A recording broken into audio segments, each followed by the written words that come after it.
जय Hind to all my respected aspirants on behalf of Goyla classes. मैं आप सभी का स्वागत करता हूं। जैसा कि आप जानते हैं हमारी जो सीरीज है मीन्स अ डे की, उसमें हम डेली आपको एक मीन्स का क्वेश्चन प्रैक्टिस कराते हैं। ये भी बताते हैं कि कैसे आपने इंट्रो लिखना है, कैसे बॉडी करनी है और कैसे उसका कंक्लूजन देना है, राइट। तो आज देखते हैं आज आपके लिए कौन सा क्वेश्चन आया है।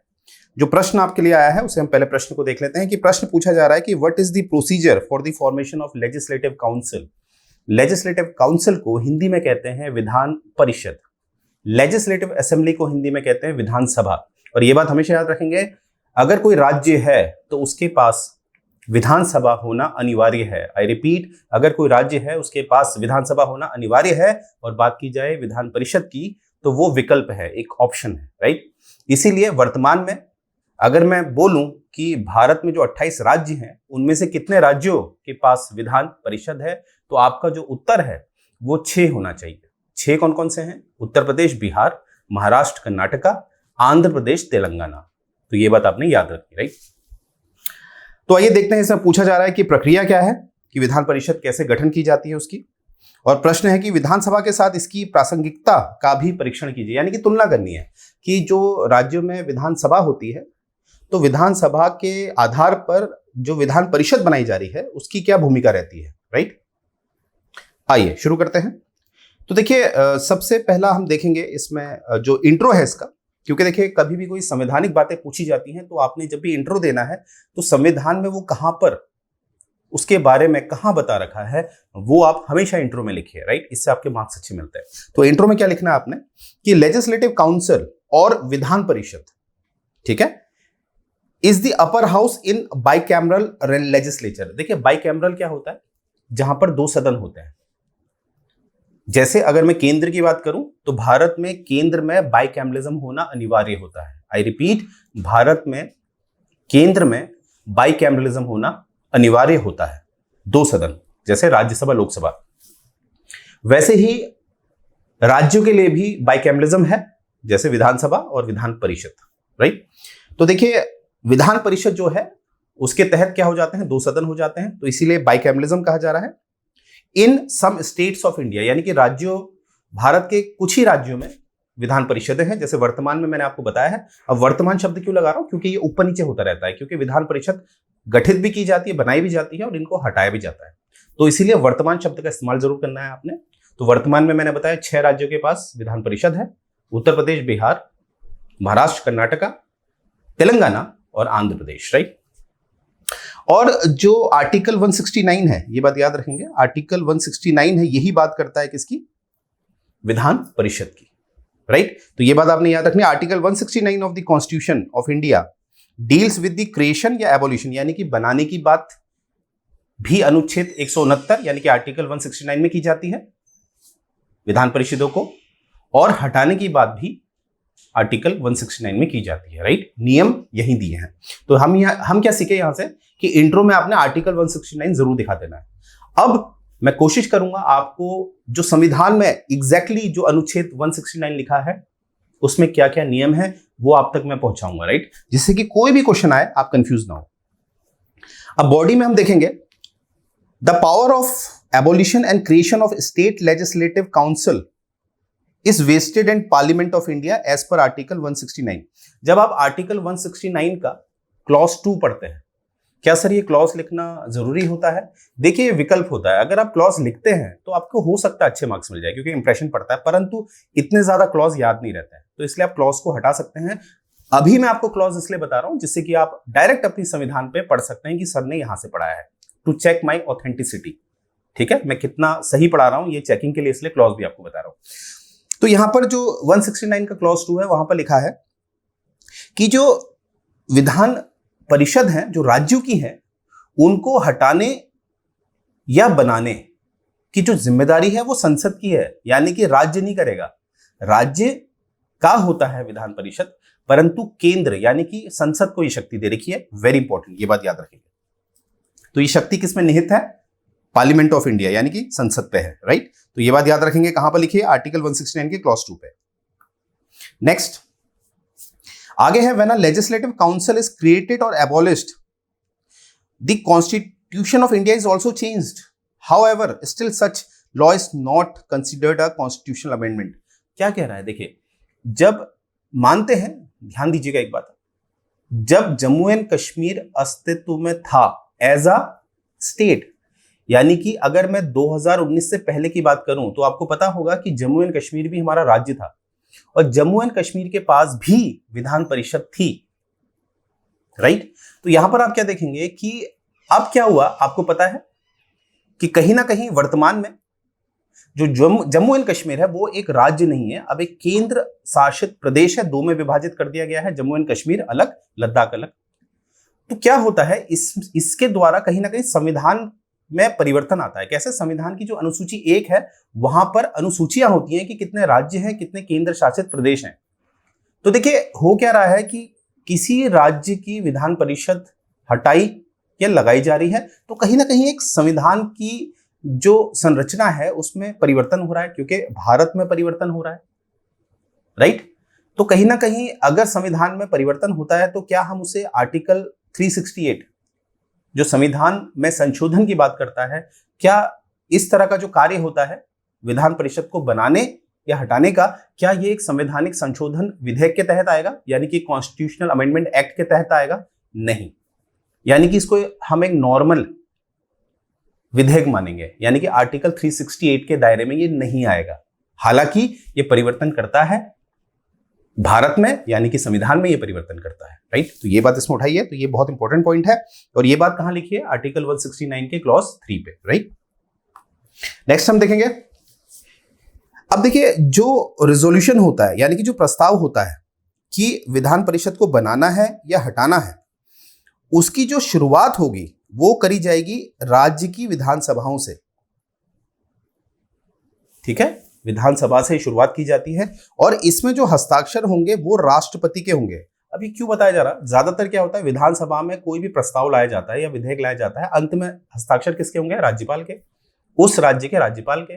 परंतु यहां पर मैंने अभी आपको बताया कि विधान परिषदें बनानी है या हटानी है, इसकी शक्ति संसद के पास है और संसद का राष्ट्रपति एक अभिन्न अंग होता है। तो ये प्रस्ताव तभी पारित होगा, तभी पास होगा जब राष्ट्रपति इसमें हस्ताक्षर करेंगे, ठीक है। और राष्ट्रपति के हस्ताक्षर आपको पता है आर्टिकल 111 में है, तो ये बात याद रखना है। अब देखिए कुछ संविधान में जो लिखा हुआ है, किस तरह से अनुच्छेद लिखे हैं, वो मैं आपके सामने लाया हूं। बिल्कुल एक लीगल लैंग्वेज है, पर डोंट वरी, इसको बहुत आसान में कर दूंगा और टोटल कोशिश करूंगा जो एक ज्यादातर मैं इसको हिंदी में बताऊं और आसान शब्दों में बताऊं, जिससे कि आप तक ये बात पहुंच जाए। तो बात की जाए आर्टिकल 171 की, तो आर्टिकल 171 क्या है? The total number of members in the legislative council of state having such a council shall not exceed 1/3 of the total number of member of the legislative assembly. Sir इसका क्या मतलब है? इसका मतलब है विधानसभा, हर राज्य में विधानसभा होना अनिवार्य है, तो वहां की जितनी सीटें हैं, कुल सीटें उसका 1/3, एक तिहाई अधिकतम सीट हो सकती है विधान परिषद की, लेजिस्लेटिव काउंसिल की। अर्थात एक उदाहरण लेते हैं, मानते हैं कोई राज्य है, एक उदाहरण है, काल्पनिक बना रहा हूं, ठीक है, तो इसको काल्पनिक तरीके से लेना है।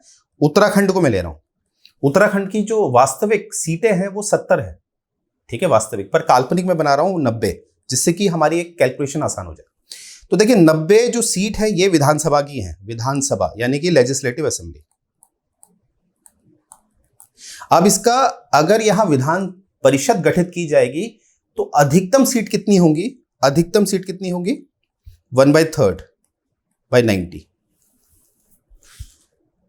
यानी कि कितना हो गया? 30 सीट्स। अच्छा, अधिकतम से मेरा यहां यह भी तात्पर्य है कि इससे कम भी नहीं होनी चाहिए, राइट, इससे कम भी नहीं होनी चाहिए, यानी कि अगर 30 निकल रहा है तो इससे कम आप नहीं रखोगे, राइट, ये बात याद रखेंगे मेरी। अब इसको ज्यादा मैं कैसे समझा सकता हूं आपको, ठीक है, क्योंकि इसमें बहुत सारे स्टूडेंट कंफ्यूज हो जाते हैं, तो इसको एक पूरे के पूरे में एक मैथमेटिकल कैलकुलेशन से आपको और डेप्थ में समझा देता हूं। देखिए यहां पर लिखा गया कि 1/3 कम से कम होनी चाहिए, कम से कम। तो उत्तराखंड की हमने मान लिया काल्पनिक है, कितनी सीटें हैं? 90, तो 90 का 1/3 कितना हो गया? 30 सीट्स होनी चाहिए कम से कम। अधिकतम, जैसे मैंने पहले बोला था कि अधिकतम 30 ही होनी चाहिए, पर इसमें एक क्लॉज होता है, बढ़ा सकते हैं, ठीक है। तो अधिकतम वाले को भी आप छोड़ दीजिएगा, क्योंकि कोई आपसे एग्जाम में नहीं पूछेगा पूरे क्लॉज बताइए, नहीं, कम से कम याद रखिएगा, कम से कम होनी चाहिए 1/3। अब इसमें एक और बात कही है कि कहीं ना कहीं जो विधान परिषद बनाई जाएगी उसकी कम से कम सीटें 40 होंगी। ये देखिए नेक्स्ट वाले में क्या लिखा है, नॉट बी लेस देन 40, 40 से कम नहीं होनी चाहिए। इसीलिए मैंने आपसे क्या कहा, एक बार देखेंगे, यहां पर देखेंगे जैसे 90 के हिसाब से हमारा आया था 30, पर यह भी बोल दिया दूसरी जगह कि जो कम से कम होनी चाहिए 40 होनी चाहिए। तो क्या उत्तराखंड में अगर कुल विधानसभा सीटें 90 हैं, तो क्या हम वहां विधान परिषद बना सकते हैं? नहीं, क्योंकि नियम के अनुसार जो कम से कम सीटें आ रही हो 30 आ रही है, पर दूसरे नियम के अनुसार कम से कम सीट कितनी होनी चाहिए? 40। इसीलिए विधान परिषद नहीं गठित हो सकती उत्तराखंड में। वास्तविकता में तो उत्तराखंड में 70 सीटें, वो तो और कम हो गया, राइट। अब मुझे उम्मीद है आपको समझ में आ गया होगा। कहने का तात्पर्य यह है, इसका निचोड़ क्या है कि इसलिए कहा जाता है, देखिए जितने ज्यादा विधायक होंगे, क्योंकि चाहे वो विधानसभा के सदस्य हैं या विधान परिषद के सदस्य हैं, कहलाएंगे तो वो विधायक, और विधायक का अपना खर्चा होता है, अपने एक्सपेंसेस होते हैं, अपने वेतन होते हैं। तो वो जो वेतन उठाते हैं वो एक सरकारी फंड से पैसा लिया जाता है, तो राज्यों पे अति भार आ जाता है। अगर इतने ज्यादा विधायक हो जाएंगे तो कितना भार होगा। इसीलिए कोशिश की जाती है जो राज्य छोटे हैं वहां पर एक ही सदन हो, जो कि विधानसभा है, राइट। तो मुझे उम्मीद है ये बात आपको समझ में आ गई होगी। तो ये क्लॉज आपने अच्छी तरह याद रखना है, कम से कम 40। अब देखिए नेक्स्ट क्लॉज क्या है कि until parliament by law otherwise provide the composition of legislative council shall be provided the total number of the legislative council. अब देखिए यहां पर क्या है, यहां पर आपको बता रखा है कि जब तक संसद कोई कानून नहीं बनाएगी, तब तक आप जो क्लॉज 3 में बातें हैं उनको लागू करेंगे। वर्तमान में अभी भी संसद ने कुछ नहीं बता रखा है। तो यहां से हम क्या सीखे, हमें निचोड़ क्या मिलता है कि संसद के पास पावर है, जो क्लॉज 3 में बातें लिखी है उसको चेंज कर सकती है, उसको परिवर्तित कर सकती है, परंतु क्लॉज 3 की बातें अभी भी लागू हैं, क्योंकि संसद ने कोई भी परिवर्तन नहीं कर रखा है। परिवर्तन कैसे कर सकती है संसद? कानून द्वारा, पार्लियामेंट बाय लॉ। अभी तक ऐसा कोई कानून नहीं बना है, तो यानी कि अभी क्लॉज 3 ही लागू है। तो क्लॉज 3 को देख लेते हैं, बहुत आसान है। जो ए वाला पार्ट है वो क्या कह रहा है, जो विधान परिषद बनाई जाएगी उसकी जो 1/3 सीट होगी, कुल सीटों में जो 1/3 सीट होगी, उसमें कौन से लोग भाग लेंगे चुनाव में, ठीक है। तो उसमें होंगे म्यूनिसिपैलिटी के लोग होंगे, मेंबर्स ऑफ द म्यूनिसिपैलिटीज, जो चुनाव होंगे कौन उसमें भाग लेगा, वोट करेगा, वो होगा म्यूनिसिपैलिटी के लोग, डिस्ट्रिक्ट बोर्ड के लोग, और कुछ अदर अथॉरिटीज जो लोकल अथॉरिटीज होती हैं, ठीक है। लोकल अथॉरिटीज की डेफिनेशन हर राज्य में अलग अलग होती है, तो आसान शब्दों में आपने ये याद रखना है कि चाहे म्यूनिसिपैलिटी हो, डिस्ट्रिक्ट बोर्ड हो, ये सब किस में भाग लेंगे? चुनाव में, यानी कि 1/3 मत इनका रहेगा, राइट, 1/3 पे। वैसे ही आगे 1/12। अब 1/12 में कौन लोग वोटिंग करेंगे? जिनको कहीं ना कहीं क्या है कि वो उस राज्य के निवासी होने चाहिए, रिजाइडिंग होना चाहिए उनका उस राज्य में, और कहीं ना कहीं उनको लास्ट 3 ईयर ग्रेजुएट होने चाहिए किसी भी विश्वविद्यालय से, ठीक है। राज्य का निवासी होना चाहिए, यानी कि डोमिसाइल होना चाहिए उनके पास। दूसरा, उनके पास डिग्री होनी चाहिए 3 साल वाली, कम से कम 2 साल वाली नहीं, 1 साल वाली नहीं, डिप्लोमा नहीं, डिग्री चाहिए, ठीक है, कम से कम 3 साल वाली। और वो डिग्री किसी भी किसी भी यूनिवर्सिटी से ले सकते हो, ठीक है। राज्य ऐसा नहीं कि उसी राज्य से लेना है, भारत के किसी भी राज्य से, ठीक है। तो ये होगा, ये लोग इसमें वोट करेंगे। नेक्स्ट जो ये 1/12 है, यहां पर देखते हैं जो 1/12 है, यहां पर कौन लोग भाग लेंगे चुनाव में? जिनके पास कहीं ना कहीं कम से कम 3 साल का पढ़ाने का तजुर्बा है, जो कहीं ना कहीं एक शिक्षक की भूमिका निभाते हैं। ये बात इसमें सिंपल सी बोली है, ठीक है। नेक्स्ट है आपका डी वाला, जो 1/3 है, बाकी के 1/3, ये इसमें जो विधानसभा के जो सदस्य हैं, जो मेंबर्स हैं लेजिस्लेटिव असेंबली के उस राज्य के, वो भाग लेंगे, ठीक है। जो लेजिस्लेटिव असेंबली विधानसभा के जो सदस्य हैं वो भाग लेंगे, ठीक है। और जो चुनाव में भाग लेगा विधान परिषद में, वो लोग विधानसभा के सदस्य नहीं होने चाहिए। आई रिपीट, विधान परिषद के चुनाव में जो भाग ले रहा है वो विधानसभा का सदस्य नहीं होना चाहिए। तो ये बात बताई है। तो 1/3 में कौन भाग लेगा? विधानसभा के जो सदस्य हैं, 1/3 मैं, ठीक है। और बाकी जितना भी बचा हुआ है, बाकी बचा हुआ है 1/6। अगर आप इसे टोटल करेंगे तो आपको 1/6 बचा हुआ मिलेगा, ठीक है। तो 1/6 जो बचा हुआ है वहां पर राज्यपाल की भूमिका आती है। Very important. यानी कि हम क्या सीखे, हमें निचोड़ क्या मिलता है कि विधान परिषद के जो चुनाव होते हैं उसमें जो 1/6 सीट होती है, वहां पर जो नॉमिनेट करते हैं, मनोनीत करते हैं, वो कौन करते हैं? राज्यपाल। अब ध्यान देंगे, ये जितने भी ऊपर के थे ये सब निर्वाचित थे, इलेक्टेड थे, यानी कि चुनाव होगा। और जो नीचे राज्यपाल वाला है, अंत वाला जो 1/6 है बचा हुआ, वहां पर ये मनोनीत करते हैं, नॉमिनेट करते हैं, नाम देते हैं, ठीक है। इसमें कोई चुनाव नहीं होता है। अब आप जानते हैं केंद्र में जो राज्यसभा होती है वहां पर 12 सदस्यों को मनोनीत किया जाता है, नॉमिनेट किया जाता है राष्ट्रपति द्वारा। और लोकसभा में 2 जो हटा दिया गया है, एंग्लो इंडियन कमेटी को जो आरक्षण था संसद में वो हटा दिया गया है। तो अब लोकसभा की तो मैं बात ही नहीं करूंगा, with respect to nominated members, right.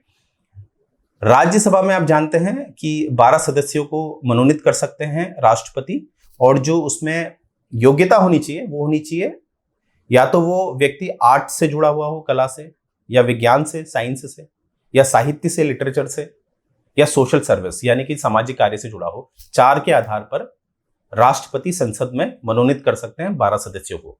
अब मैं इसको क्यों रिपीट कर रहा हूं, क्योंकि यहां पर थोड़ा ट्विस्ट है। यहां पर क्या है कि जो राज्यपाल मनोनीत करते हैं वो 5 के आधार पर करते हैं। 4 तो वही है, 4 तो जो मैंने अभी बताया आपको राष्ट्रपति करते हैं वही है। 5वां है कोऑपरेटिव के आधार पर। एक बार देख लेते हैं इसको, यहां पर देख लीजिए। याद करने का तरीका देखिए, लास्ट से हम याद रखते हैं। लास्ट, एल से लिटरेचर होता है, लिटरेचर यानी कि साहित्य। ए से आर्ट्स होता है यानी कि कला। एस से साइंस होता है यानी कि विज्ञान। और एस से होता है सोशल सर्विस यानी कि सामाजिक जो समाज सेवाएं होती हैं वो। तो ये है आपका राष्ट्रपति जो नियुक्त करता है 12 मनोनीत सदस्यों को राज्यसभा में। यहीं पर ये लास्ट में आप जोड़ दीजिए एक और, कोऑपरेटिव। कोई इससे जुड़ा हुआ है, वो आ जाती है बात विधान परिषद की। यानी कि विधान परिषद में 5 आधार होते हैं, राज्यसभा में 4 आधार होते हैं। ये बात आपने याद रखनी है, राइट। तो यही हमने देखा। अब देखिए यहां पर जो आगे बात बताई गई है, यहां पर यह बताया गया है कि जो आपने समझने वाला है, यहां पर जो वोटिंग प्रक्रिया होती है वो होती है system of proportional representation bye mean of single transferable vote. इसको आपने क्या याद रखना है कि जो इसमें जो चुनाव होते हैं वो लोकसभा या विधानसभा की तरह नहीं होते हैं। इसमें जो चुनाव होते हैं वो जैसे कि राष्ट्रपति के चुनाव होते हैं ना, आप एक वोट करते हैं, वो वोट अपने आप घूमता है जब तक निर्णय नहीं आ जाता। तो आपने साधारण ये याद रखना है कि जैसे राष्ट्रपति के चुनाव होते हैं वैसे ही विधान परिषद के चुनाव होते हैं, राइट। तो ये बात आपने याद रखनी है। और हम ये भी तो कह सकते हैं जैसे लोकसभा के चुनाव होते हैं, लोकसभा मतलब प्रधानमंत्री को जोड़ सकते हैं, जैसे प्रधानमंत्री के चुनाव होते हैं वैसे ही विधानसभा के चुनाव होते हैं, राइट। तो ये बात याद रखनी है। अब देखिए यहां पर मैंने आपको बता दिया था ये literature, science, arts, social service और कोऑपरेटिव मूवमेंट, यानी कि जो 5वां मैंने आपको बताया था लास्ट में, आप 5वें से जोड़ दीजिए, ठीक है। तो ये है। आगे देखते हैं कि अब बात की जाए relevance of state legislative council with state legislative assembly, यानी कि अब इसकी तुलना की जाएगी विधान परिषद की किससे? विधानसभा से, और देखा जाएगा क्या भूमिका है इसकी विधान परिषद की। आइए देखते हैं, क्योंकि क्वेश्चन का, प्रश्न का दूसरा भाग था। Legislative council are performing very minor role, यानी कि इनकी जो भूमिका होती है बहुत छोटी होती है अगर इसकी तुलना की जाए विधानसभा से, राइट। अब देखते हैं क्या है। Only a handful of state have legislative council. पहली बात तो है 28 राज्यों में से केवल 6 राज्यों के पास ही विधान परिषद है। केवल कितनी? 6 राज्यों के पास। This include Uttar Pradesh, Bihar, Maharashtra, Karnataka, Andhra Pradesh, Telangana. तो ये आपने डेटा याद रखना है, डायरेक्ट क्वेश्चन पूछा जाता है। तो यानी कि इसीलिए इनकी इंपॉर्टेंस इतनी नहीं है। बहुत सारे राज्य जो हैं वो चाहते हैं बनाना, फिर भी वो नहीं बनाते। कारण एक है, एक तो खर्चा, दूसरा ये है कि सरकार जो है वो कहीं ना कहीं किसका भाग होती है? विधानसभा का। अब वो कोई भी विधेयक लाना चाहते हैं, अगर एक और सदन बैठ जाएगा तो वो विधेयक लाने में हो सकता है देरी हो जाए, राइट। आप इसकी तुलना कर सकते हैं लोकसभा, राज्यसभा से। लोकसभा में कोई सरकार कहाँ बैठती है? लोकसभा में बैठती है ना। तो वो कोई बिल लाना चाहती है, पर उसके ऊपर अभी राज्यसभा भी तो बैठा है, वहां भी तो पारित करना पड़ेगा, तभी तो वो बिल जो है वो पास होगा, राइट, तभी तो एक्ट बनेगा। तो एक ये भी कारण देखा जाता है, तो इसीलिए राज्य क्या करते हैं, इससे थोड़ा भागते हैं। अब जो लेजिस्लेटिव काउंसिल जो होती है, उनके पास जो पावर होती है वो ज्यादा नहीं होती है, तुलना अगर विधानसभा से की जाए। जैसे कि मनी बिल की बात की जाए, सेम वही पैटर्न है जो आपके केंद्र में चलता है। आपको पता है मनी बिल केवल लोकसभा में आ सकता है, यानी कि धन विधेयक केवल लोकसभा में आ सकता है, राज्यसभा में नहीं आ सकता। राज्यसभा उसको अपने पास ज्यादा से ज्यादा 14 दिन तक रख सकता है। अब चाहे जवाब दे ना दे, वो 14 दिन बाद यह माना जाएगा कि राज्यसभा से पारित हो गया है। तो सेम यही सिद्धांत आपका विधान परिषद के लिए भी होता है, यानी कि विधान परिषद धन विधेयक को अधिकतम कितने समय तक अपने पास रख सकता है, 14। ये बात याद रखेंगे। और बात की जाए जो विधान परिषदें होती हैं, cannot vote on the demand of grants. जैसे कि मैंने आपको बजट पढ़ाया है, कुछ समय देखिएगा प्रीवियस वीडियो में, जिसमें मैंने आपको अनुच्छेद 112, अनुच्छेद 113, अनुच्छेद 114 इस तरह से पढ़ाया है। तो वहां पर मैंने आपको बताया सबसे पहले बजट प्रस्तुत होता है, उसमें फिर डिस्कशन होता है, उसके बाद वोटिंग होती है, राइट, उसके बाद वोटिंग होती है। तो यहां पर क्या है, देखिए, जब वोटिंग होती है, जब बजट पैसा निकाला जाएगा संचित निधि से, जो सरकार का जो एक रिजर्व होता है वहां से पैसा निकाला जाएगा, तो वहां पर वोटिंग का अधिकार नहीं होता है किसका, विधान परिषद का। ऐसा क्यों? ऐसा इसलिए है क्योंकि जो विधान परिषद में जो लोग निर्वाचित हैं या मनोनीत हैं, वो अप्रत्यक्ष रूप से हैं। जैसे कि मैंने आपको बताया था, 1/3 ये वोट करते हैं, 1/3 इस तरह से जो बताया था, राइट। तो इसलिए ज्यादा शक्ति हमने किसको दी है, जो प्रत्यक्ष रूप से प्रतिनिधित्व करता है, चाहे केंद्र है या राज्य है। केंद्र में लोकसभा, राज्य में विधान परिषद। इसीलिए इनको इन चीजों से बाहर रखा है जब बात होती है बजट की, क्योंकि ये आम नागरिक का पैसा है, राइट। नेक्स्ट हम देखेंगे, the council has no effective say in the ratification of a constitutional amendment bill. अगर बात हो संवैधानिक संशोधन विधेयक की, उनमें भी इनके पास कोई शक्ति नहीं होती। अब क्वेश्चन है कि सर, राज्यों के पास तो वैसे भी संवैधानिक संशोधन जो विधेयक होते हैं, कॉन्स्टिट्यूशनल अमेंडमेंट बिल होते हैं, उनका तो कोई मतलब ही नहीं होता है। जब आप आर्टिकल 368 पढ़ते हैं तो उसमें आपको एक पहलू ऐसा मिलता है जिसमें लिखा है कि जब भी बात होगी संघवाद की जो संरचना है उसको बदला जाएगा, तो केंद्र को 50% राज्यों की सहमति चाहिए।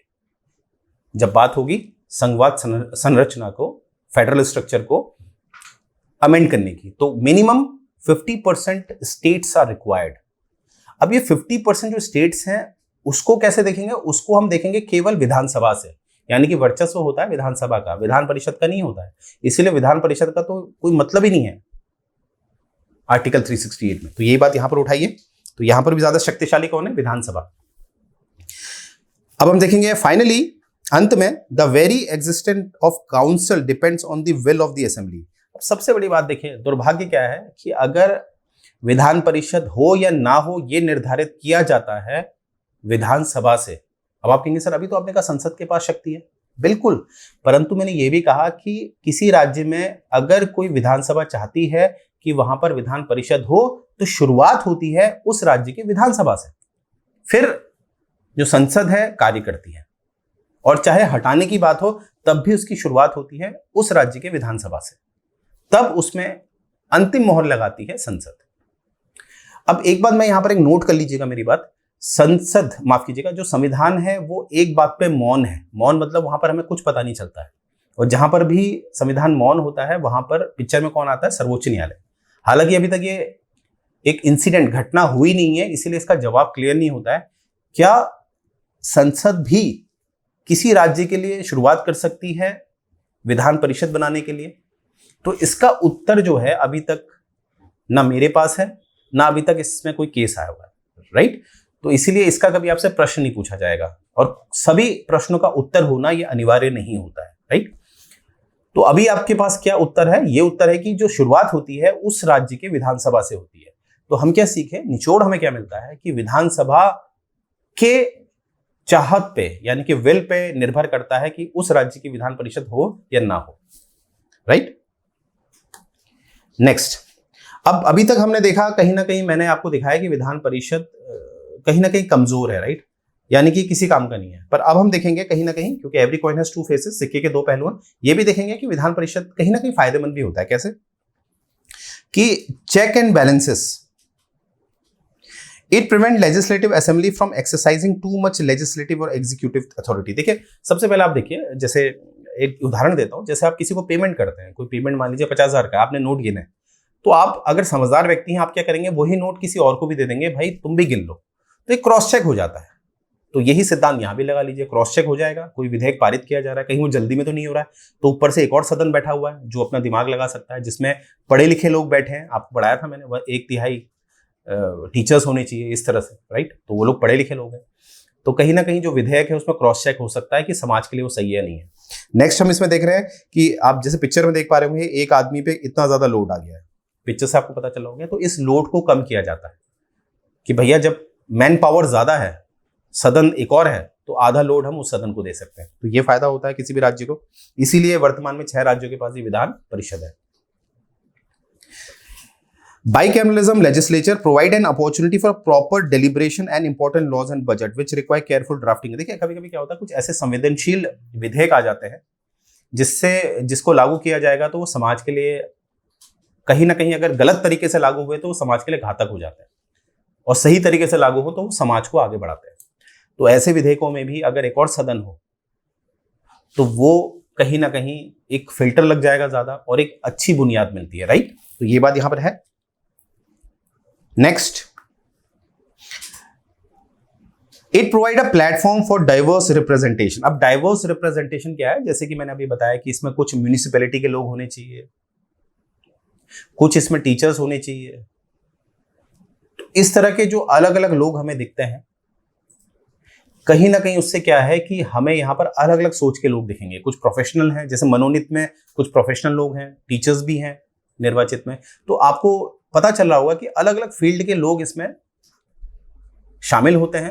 तो कहीं ना कहीं अलग अलग लोगों की वजह से अलग अलग राय, जो इंपॉर्टेंट एडवाइस होती है, वो हमें मिलती है, राइट। तो ये भी किसके लिए इंपॉर्टेंट है, इंटेलेक्चुअल मतलब जिनको तजुर्बा भी होता है, पढ़े लिखे होते हैं, राइट। तो अंत में हम इसका सॉल्यूशन क्या देंगे, having a second chamber is important in representative democracy. यानी कि अगर बात की जाए लोकतंत्र की, देखिए लोकतंत्र का मतलब ही होता है for the people by the people of the people, मतलब लोगों का प्रतिनिधित्व जितना ज्यादा हो। तो देखिए अगर एक सदन है तो ऑब्वियस सी बात है वो लोगों का प्रतिनिधित्व है, पर वहीं पर 2 सदन हो जाए तो वो ज्यादा प्रतिनिधित्व है, चाहे उसमें प्रत्यक्ष रूप से चुनाव नहीं होते हैं, अप्रत्यक्ष रूप से तो होते हैं। तो जितना बड़ा प्रतिनिधित्व होगा, रिप्रेजेंटेशन होगा, उतना स्ट्रांग आपका डेमोक्रेसी होता है। क्योंकि अगर एक ही आदमी कानून बनाने लग जाएगा तो डेमोक्रेसी कैसे होगा, वो तो एक तानाशाही हो जाएगा, राइट। तो यही बात यहां पर बताई गई है। तो ये अंत में हम ये कह सकते हैं कि ये कहीं ना कहीं डेमोक्रेसी के लिए फायदेमंद है। और जो बाइकैमरलिज्म है, look beyond adult franchise for a more successful democracy. अब देखिए डेमोक्रेसी में हम देखते हैं कि भैया जैसे लोकसभा के चुनाव हैं या विधानसभा के चुनाव हैं कि 18 या 18 वर्ष से ज्यादा व्यक्ति है वो वोट कर सकता है। अब देखिए हो सकता है जो वोट कर रहा है उसको यही नहीं पता है कि वो पार्टी की क्या आइडियोलॉजी है। आप समाज में चेक कर लीजिए, लोगों को पता ही नहीं होता लेफ्ट विंग क्या होता है, राइट विंग क्या होता है, फिर भी वो वोट कर देता है। क्यों? उनको लगता है कि चलो भैया ये पार्टी, ये फलाना पार्टी बहुत नाम चल रहा है, इसको वोट कर दो। तो इस वजह से क्या होता है, कभी कभी लोकतंत्र में ये जो शक्ति दी गई है, 18 या 18 वर्ष से ज्यादा लोग क्या कर सकता है, वोट कर सकता है, जिसे एडल्ट सफरेज कहते हैं। तो ये कहीं ना कहीं नुकसानदायक हो जाता है। पर यहाँ पर आप देख रहे होंगे कि वोट करने में इलेक्टोरल में किसका नाम आएगा, कौन वोट कर सकता है, भैया वो टीचर होने चाहिए, भैया उनको तजुर्बा होना चाहिए, वो पढ़े लिखे होने चाहिए। तो उस वजह से क्या होता है, जब ऐसे लोग वोटिंग करते हैं तो उनको पता होता है आइडियोलॉजी का, और वो उसी व्यक्ति को सदन में बैठाते हैं जो योग्य है। तो इससे फायदा ये होता है कि कहीं ना कहीं जो डेलिब्रेशन होता है, यानी कि जो प्रस्तुत किए जाते हैं विधेयक या जो प्रस्तुति दी जाती है, प्रेजेंटेशन दिया जाता है, वो बेहतर हो जाता है। तो ये अच्छी बात है, ठीक है। केवल 18 या 18 वर्ष से ज्यादा लोगों को वोट देना वो लोकतंत्र को कहीं ना कहीं नुकसान भी पहुंचा देता है। तो इस तरह के भी नियम होने चाहिए। तो इसीलिए अंत में हम कह सकते हैं कि ये कहीं ना कहीं फायदेमंद भी है, राइट। बाइकैमरलिज्म होना फायदेमंद भी है। तो ये कुछ फायदे मैंने बता दिए। तो कंक्लूजन आपने ऐसे कह देना, राइट। तो ऐसे आपने ये मेंस राइटिंग करनी है। और विधान परिषद के बारे में मुझे उम्मीद है आपको डेटा क्लियर है। अगर कोई भी क्वेश्चन होता है तो कमेंट सेक्शन में आप कमेंट में लिख सकते हैं, राइट। तो आइए जो मेन क्वेश्चन है उसे देख लेते हैं कि आपको पता है आपके 3 पेपर होने हैं, तो इंडिविजुअली हर पेपर की हमने एक प्राइस सेट करी है और बहुत अच्छा एक इसका टेस्ट पेपर आपको मिलेंगे। तो ये इंडिविजुअली आपको पड़ेगा 2999 ओनली, पर आप इसका कॉम्बो प्राइस लेते हैं तो it will cost you 7,999। 3 paper आपको मिल जाएंगे, पूरी टेस्ट सीरीज मिल जाएगी। टेस्ट सीरीज अटेम्प्ट करने का फायदा क्या है? ये है कि आपको पता चलता है कि आपका लेवल क्या है, आप मेरिट में कहाँ स्टैंड करते हैं। प्लस 7,999 वाले में आपको जो गवर्नमेंट अकाउंट्स के जो अध्याय यानी कि चैप्टर चल रहे हैं फ्रॉम 1 to 8 डिस्कशन, वो आपके साथ शेयर किया जाता है, जिससे कि आपकी अकाउंट और ऑडिट में अच्छी तैयारी हो जाए। और प्लस आपको स्टडी मटेरियल भी दिया जाएगा, राइट। जिससे कितना समय तो है नहीं कि भैया हम अपने स्टडी जो मटेरियल उसको बनाएं। नेक्स्ट आप देखिए, जो मेंस राइटिंग होती है इट्स ऑल अबाउट स्किल। जब तक आप मेंस राइटिंग नहीं करेंगे आपकी मेंस राइटिंग अच्छी नहीं होगी, राइट। मेंस राइटिंग अच्छी नहीं होगी। तो यहाँ पर आपने क्या करना है, जो आपके 8, यहाँ पर आप कॉपी देख रहे होंगे मोहित राठी जी की, यहाँ पर इनके मार्क्स देखिए 72 out of 100 ऐसे मार्क्स दिए गए गोयला क्लासेस से। 70% में भी इनका सिलेक्शन देखिए 8U में हो गया है, राइट। तो इस तरह से ये देखा जाता है। और ये हमारा एक टेलीग्राम चैनल है जिसमें हम daily updates, important information provide कराते हैं, जो बुक्स होती हैं उसे अपलोड करते हैं, जिससे कि आप अपनी तैयारी बेहतर कर सके, जो कंपटीशन है उसमें पीछे ना रह जाए, अपने आप को अपडेट रखें। तो इस टेलीग्राम चैनल में आपने लॉगिन कर लेना है। तो यहीं से मैं ये लेक्चर अपना एंड करने जा रहा हूँ। जय हिंद।